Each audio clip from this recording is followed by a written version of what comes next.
Masya Allah, inilah masjid tempat pohon ajaib yang bisa berbicara dan bersujud kepada Nabi Muhammad. Jika kita mengunjungi Madinah, ada satu titik yang jarang tersentuh hiruk-pikuk jamaah, namun menyimpan kisah mukjizat yang luar biasa indah. Namanya Masjid Al-Rayah yang bertengger sunyi di atas bukit Jabal Zubab. Jika kita berdiri di sisi utara Masjid Nabawi dan melangkah sekitar 500 hingga 600 meter menuju arah pemakaman Baqi atau jalan menuju arah Gunung Uhud, kita akan melihat sebuah bukit batu kecil yang menonjol. Itulah Jabal Zubab. Di puncaknya berdiri sebuah masjid mungil dari batu hitam yang tampak kokoh meski dimakan usia. Tempat ini disebut Al-Rayah atau Panji, karena disinilah Rasulullah menancapkan bendera komandonya saat mengawasi penggalian parit pada Perang Khandaq. Namun ada satu kisah yang lebih menyentuh hati daripada strategi perang, yaitu kisah pohon kurma ajaib yang bersujud. Dikisahkan bahwa dahulu di sekitar bukit ini, Nabi Muhammad pernah melewati sebuah pohon kurma. Keajaiban pun terjadi di depan mata para sahabat. Pohon itu secara ajaib merunduk, seolah sedang bersujud dengan penuh takzim, lalu mengeluarkan suara yang terdengar jelas memberikan salam kepada beliau.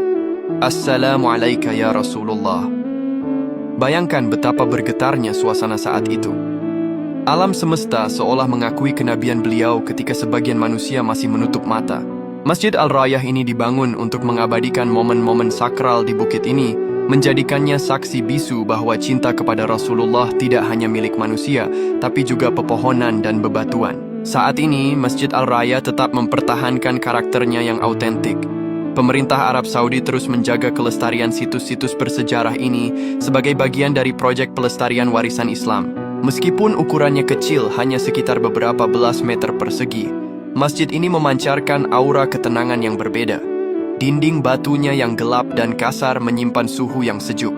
Dari atas Jabal Zubab, kita bisa memandang Masjid Nabawi dengan sudut pandang yang lebih luas, memberikan ruang bagi jiwa untuk merenung di tengah modernitas kota Madinah yang semakin pesat.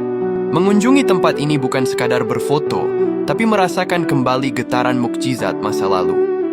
Di sini, kita diingatkan jika sebatang pohon saja tahu cara menghormati sang Nabi, lantas sejauh mana kita telah mengirimkan rindu dan selawat kepadanya?